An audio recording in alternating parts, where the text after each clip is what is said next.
From Belly Up Sports and the Belly Up Podcast Network, you're listening to the Sports Stove Podcast with your host, Vince Stover. Welcome in to a new and special edition of the Sports Stove Podcast. Today, we are giving you the UFC 262 preview, and we are excited to bring you some special things today in this podcast. If you're watching live, you're having an opportunity today to win a giveaway, our first ever Sports Stove Podcast giveaway, and we're giving away a Hot Logic mini oven. Let me explain it to you real quick. So I work, regular job during the day, and I have to eat lunch in my car every day. And I was sick and tired of the cold cut sandwiches and of the salads and things like that. And so someone was kind enough to get me a Hot Logic mini oven. It plugs into the cigarette lighter in the vehicle, and it cooks food right there in your car. So I've been eating leftovers. I've been having chimichangas and burritos and Hot Pockets and things like that I've made right there in my vehicle while I'm working, and then I get a hot lunch every time. I reached out to Hot Logic, said, I love your product, explained to them about the podcast. They said, let us give you one to give away to your listeners. So tonight, it's your night. You get yourself a free Hot Logic. Here it is right here. It plugs into your vehicle, a mini oven. All you have to do to register or to enter into the drawing is put in the comment section, wherever you're watching us, Facebook, YouTube, or Twitter, put in the comment section who you think is going to win the main event on UFC 262, Charles Oliveira versus Michael Chandler. You don't even have to be right. You just have to comment who you think it's going to be. Put it in the comment section, and then we will draw a winner from those who commented, and we'll reach out to you, get your information, ship it to you, and everything. That's all you have to do to win. Put it in the comment section who you think is going to win the main event on UFC 262. We've got exciting stuff going on in the MMA world right now and in the UFC world right now also. We've got an interview coming up in just a moment. We're going to play the interview for you with Sam Alvey, Smilen Sam Alvey. He sat down with us for 20 minutes the other day, and we've got that interview for you. It's a phenomenal interview. He talks about Jon Jones and Francis Ngannou.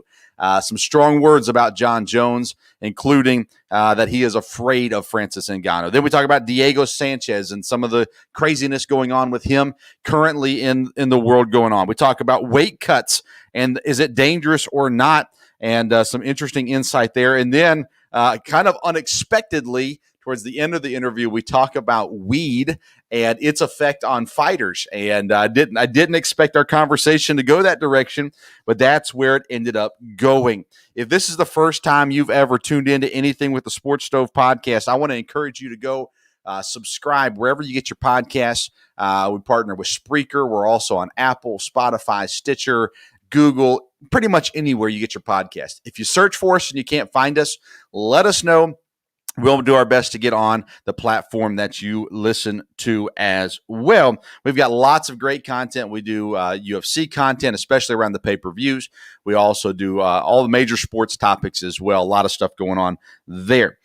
Things going on in the UFC world right now. Jon Jones and Stipe Miocic. It's looking like Dana White might try to get this fight together because it's looking more like Derek Lewis is going to face Ngannou in the first title opportunity to retain that title for Ngannou. It's leaning towards Derek Lewis. And so are they going to get Jon Jones a fight? Dana White comes out and says Stipe Miocic might be the guy for them. Dana White also has some interesting comments this week questioning whether or not Kayla Harrison is ready for the UFC. She sure seems to be. And then also he talks about Nick Diaz and wondering if he really wants to fight again.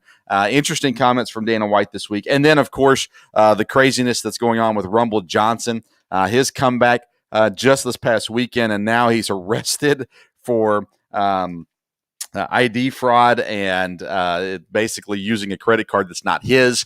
And so we'll see how all that plays out as well. So interesting stuff coming. So in just a moment, what we're going to do first is we're going to get you the interview with Smilen Sam Alvey. I think you're going to love it. He is just so willing to talk and open about different things, and some really, really interesting stuff we discussed there.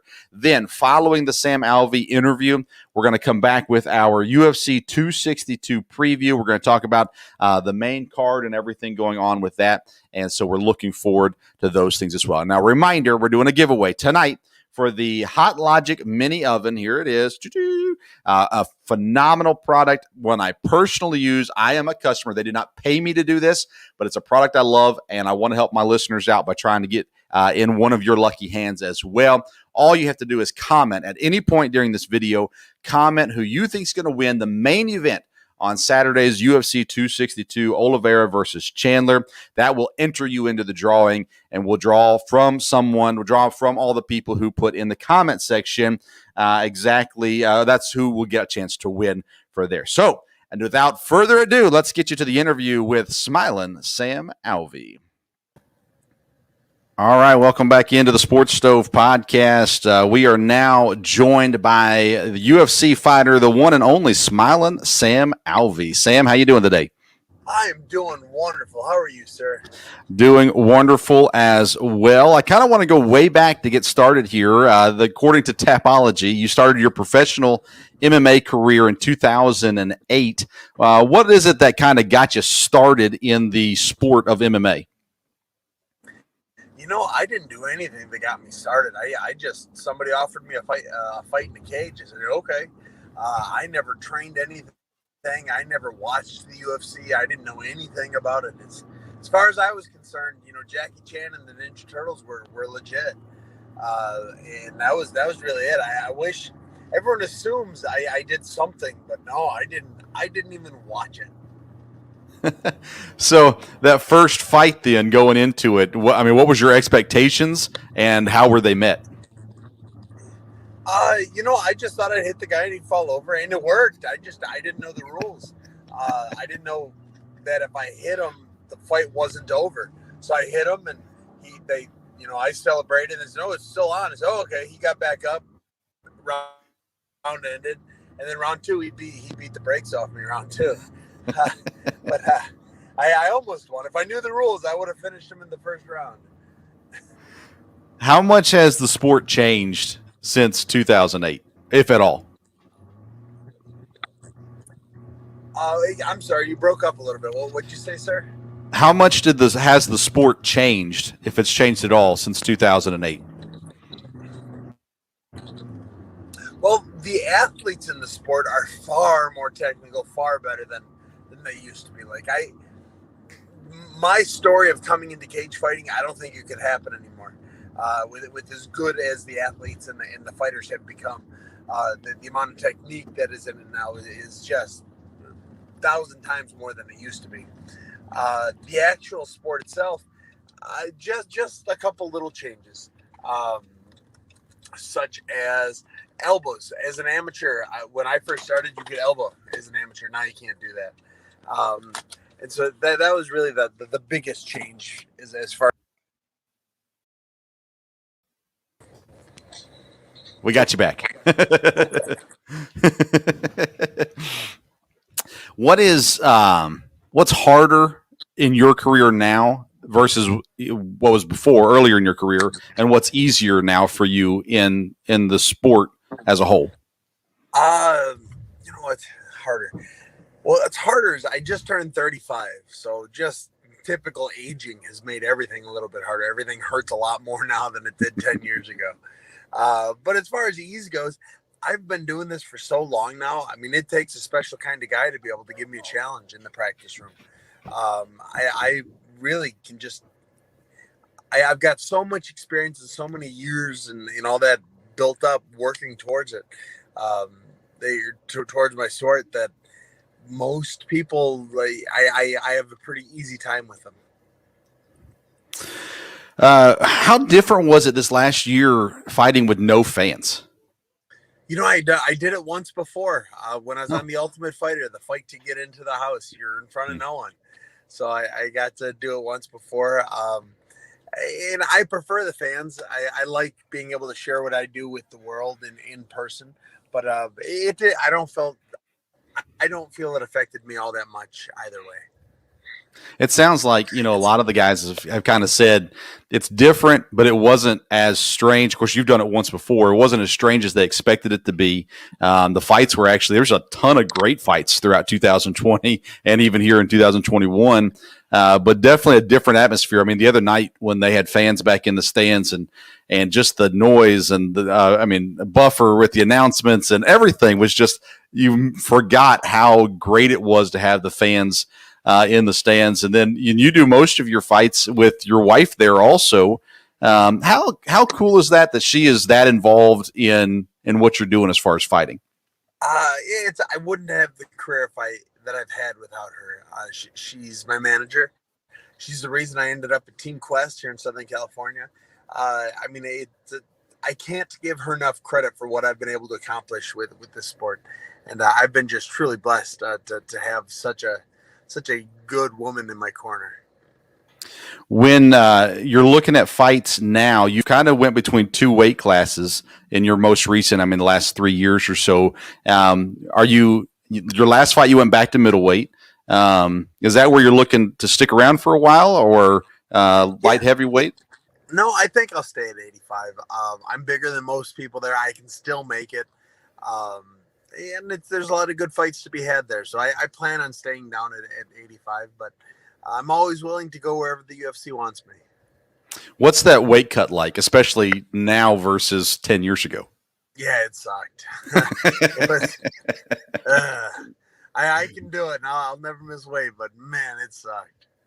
There's a lot of conversation about weight cutting and the dangers of it. Of course, we saw this by the time this airs, we'll be past the Saturday fights, but we've seen just this weekend where, they're struggling to stand up on their own and stuff like that.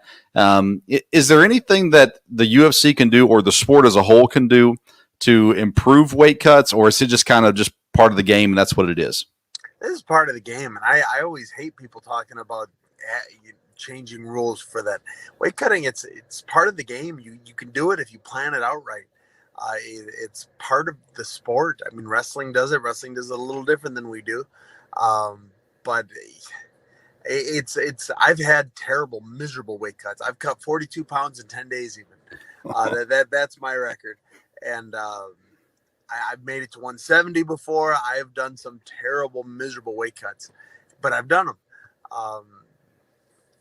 And for people to be falling over, they did something wrong. It didn't just happen. They did something wrong. How do you plan a weight cut as far as when do you start the process of moving down and those sorts of things? Well, the weight cut and the weight loss are two different things. The whole camp you spend dieting down. You have to be very strict on your diet, and you have to know what you're putting in, when you're putting it in, and you've got to be very strict with it. But then the actual weight cut is you should.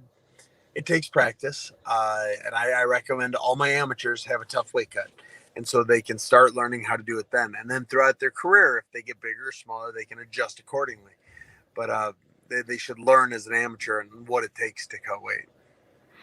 Going back to some degrees to your wife and, talking about her being your manager, her being there in your corner, different things like that.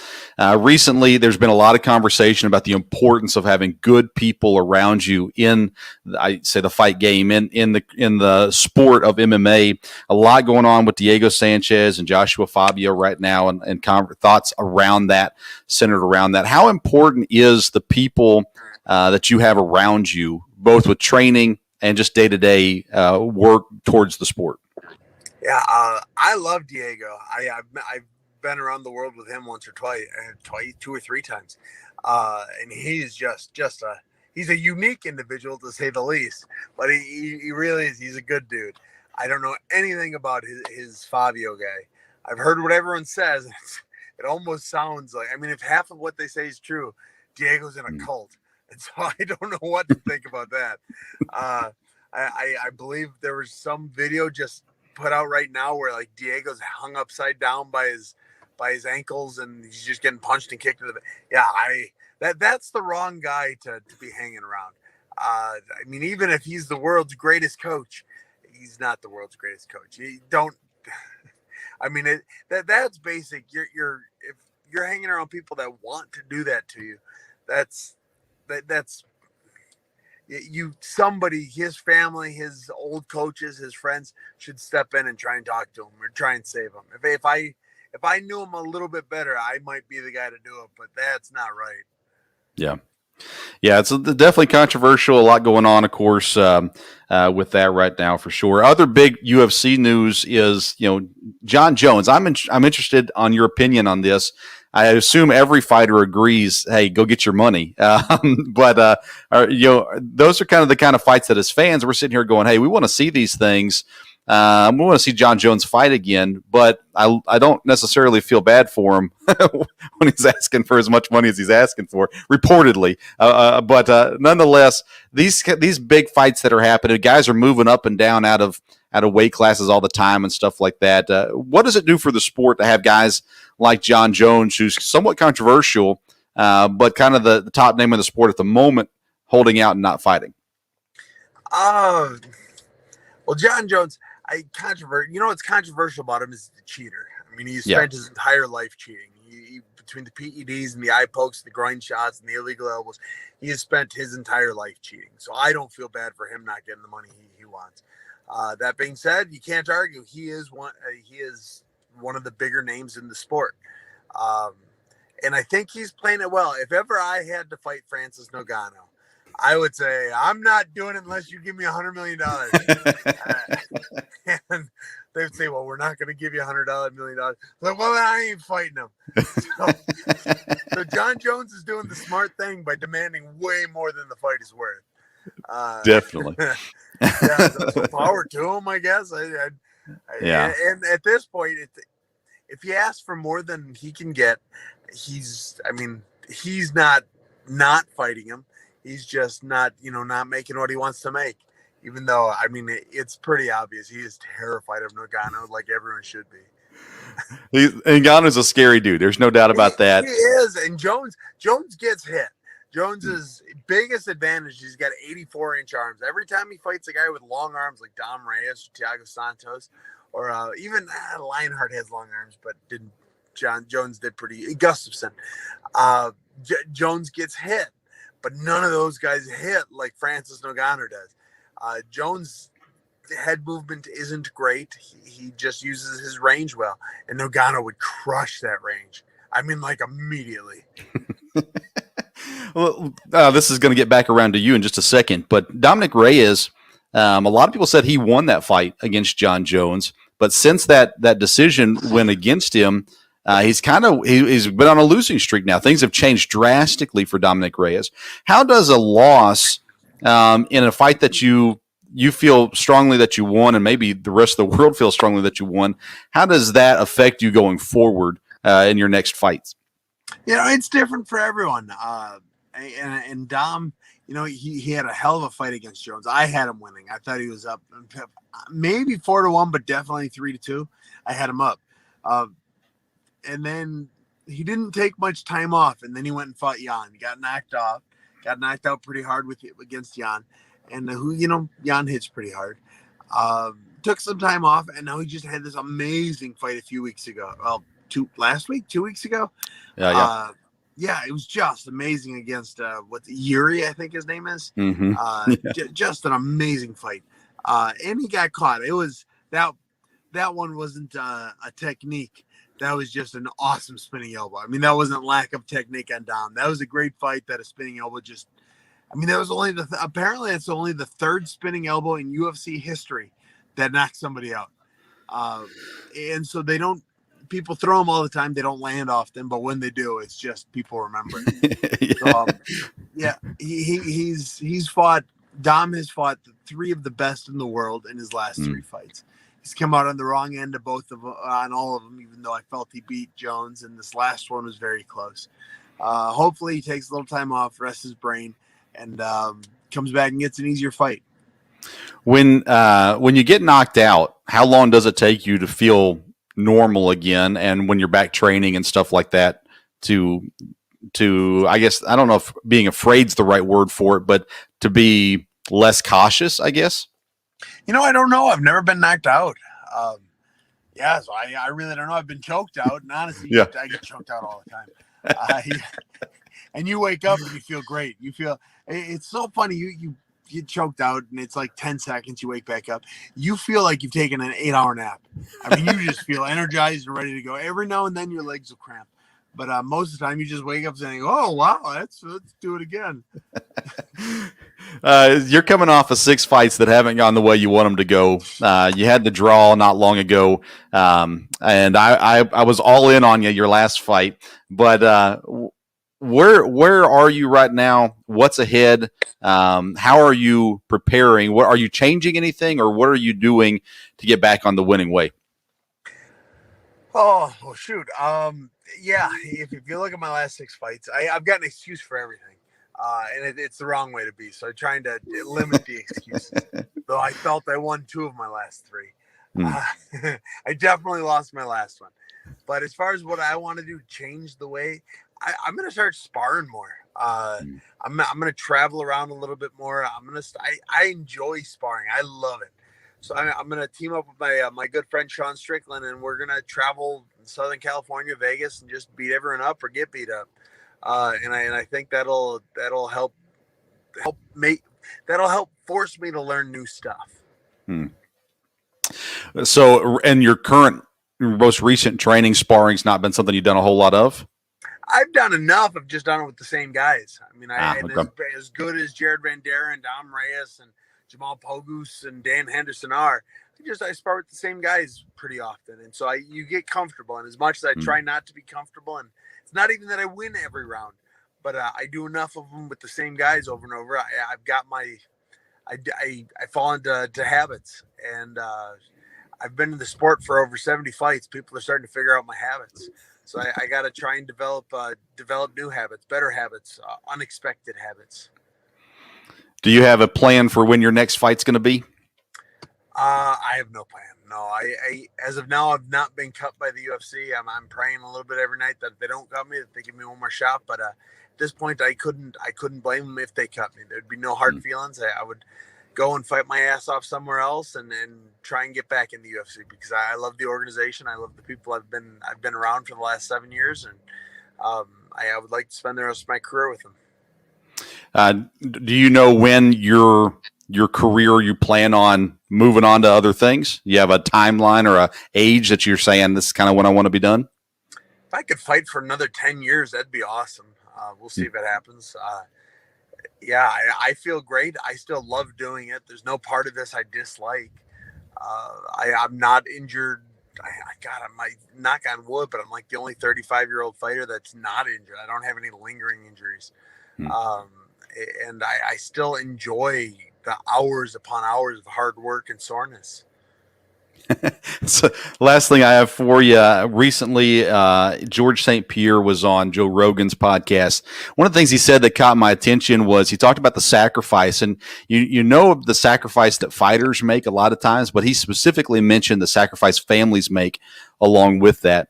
Can you speak to that idea of what you sacrifice to be in the sport, and you, as your family's together on this, your wife's very involved with you as well. What's the sacrifice involved for the family, the whole family unit, I guess, with being a part of the sport of MMA?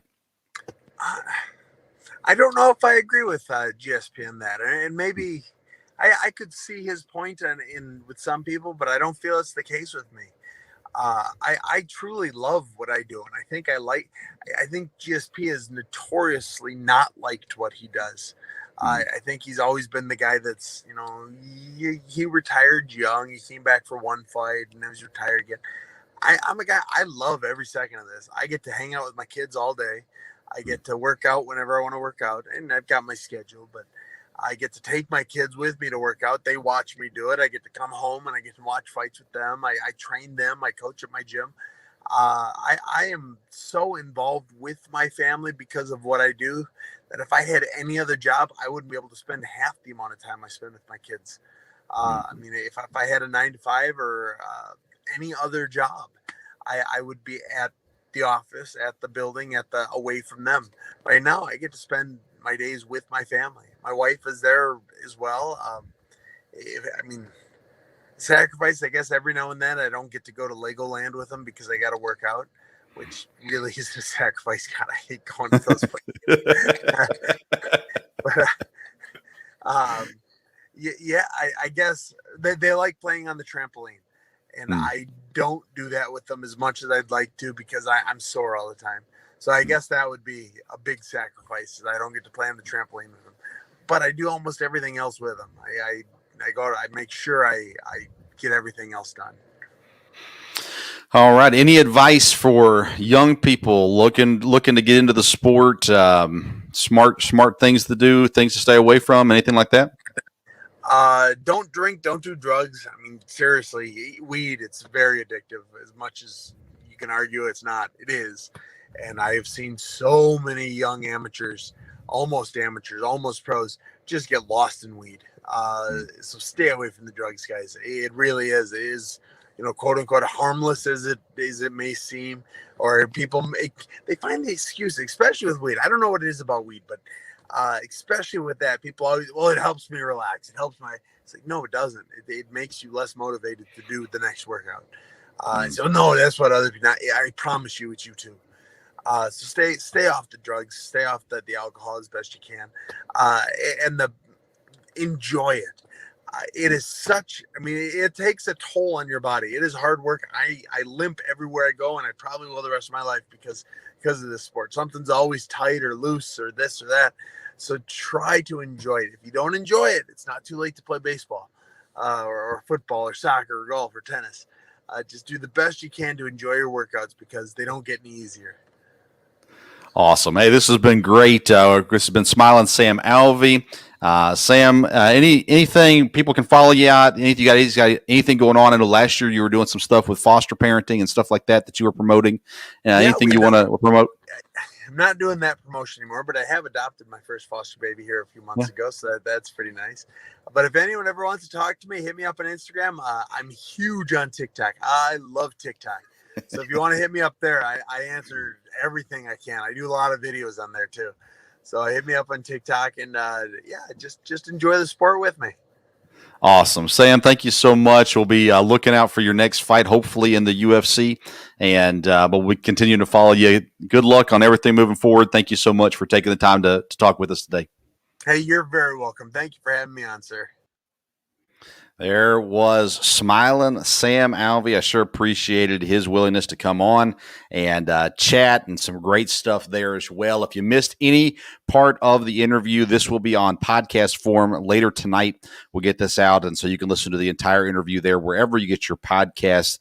Again, we partner with Spreaker, but we're also on Apple, Spotify, Stitcher, Google, pretty much anywhere you get your podcasts. And again, if you where you normally listen to podcasts, you cannot find the Sports Stove podcast, reach out to us, let us know, and we'll do our best to get there on that platform as well. A reminder, we're doing a giveaway here with Hot Logic, a Hot Logic mini oven. This is something that you take in your vehicle with you. You plug it in. It cooks food for you.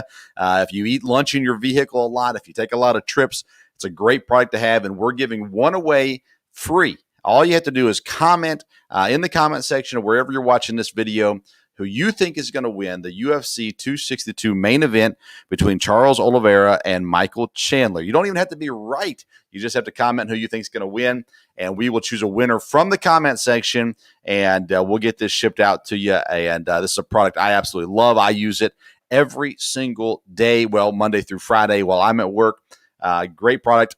They do not pay me, by the way, to do this, but they did donate for us this Hot Logic mini oven to give away to one of our listeners. So make sure you comment in the comment section who you think is going to win between Oliveira and Chandler, and we will pick a winner from the comment section. All right, on to UFC 262, the main card.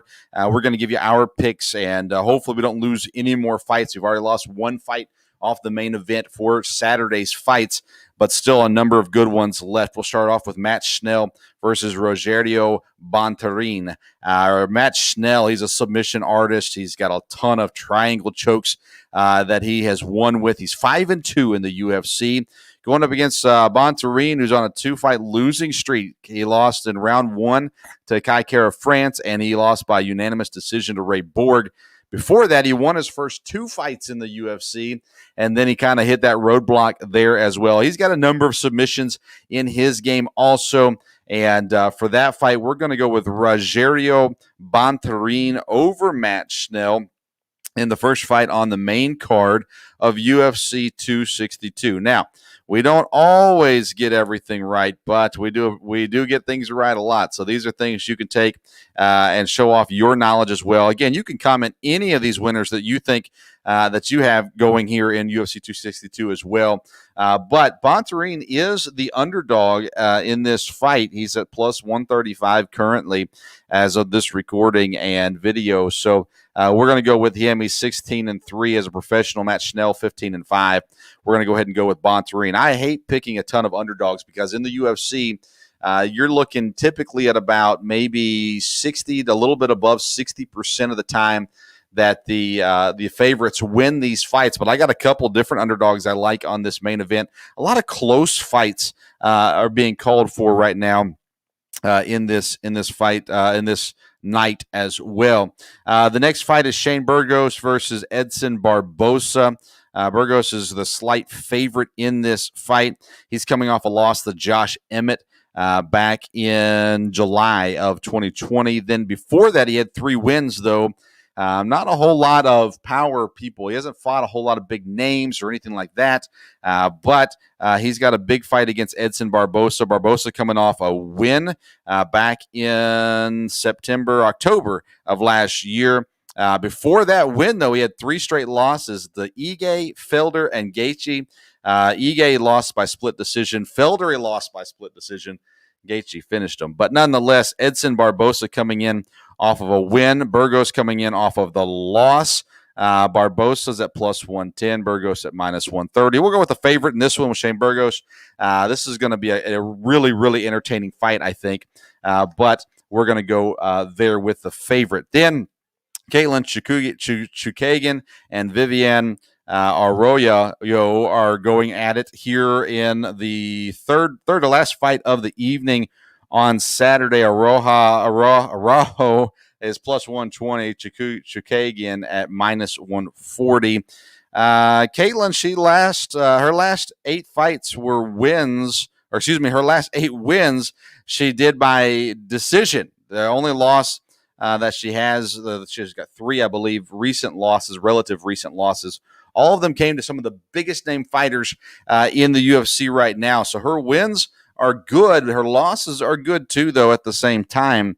Rajo, she's got coming off 2 wins. Her last 4 went to decision. So either way, this fight is probably going the distance. We're going to go with Caitlin Chukagian to win this fight. Then Tony Ferguson versus Benil Daryush. Daryush is the favorite at minus 155. Ferguson at plus 130. Tony Ferguson's coming off of 2 straight losses, a unanimous decision loss to Oliveira and a round 5 loss to Gaethje. His last 2 victories both came due to injury. Cowboy Cerrone had an eye injury and Pettis had a broken hand, so the fight got stopped in the middle of the fight.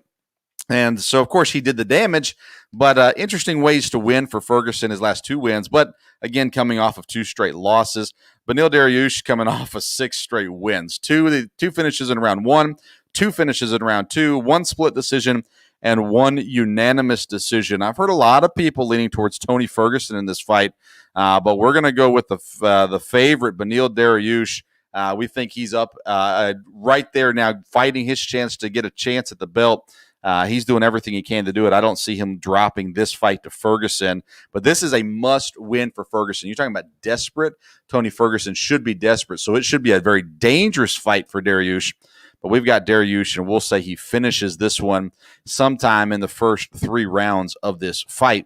The longer it goes, obviously, the better it is for Ferguson, but we're going to go with Daryush in this fight. Then the main event of the evening, Charles Oliveira versus Michael Chandler, going for the lightweight championship, a title fight. You could argue Chandler doesn't deserve to be here. That's a big argument in sports talk currently, is who deserves and doesn't deserve to be in situations. But nonetheless, Michael Chandler, he's 1-0 in the UFC, and he's already getting a title fight. Well, he's obviously a very talented fighter and a champion Elsewhere, he's 6-1 in his last 7 fights. His one fight in the UFC was a round 1 finish of Dan Hooker back in January. And of his last 6 wins, 5 of them were round 1 finishes.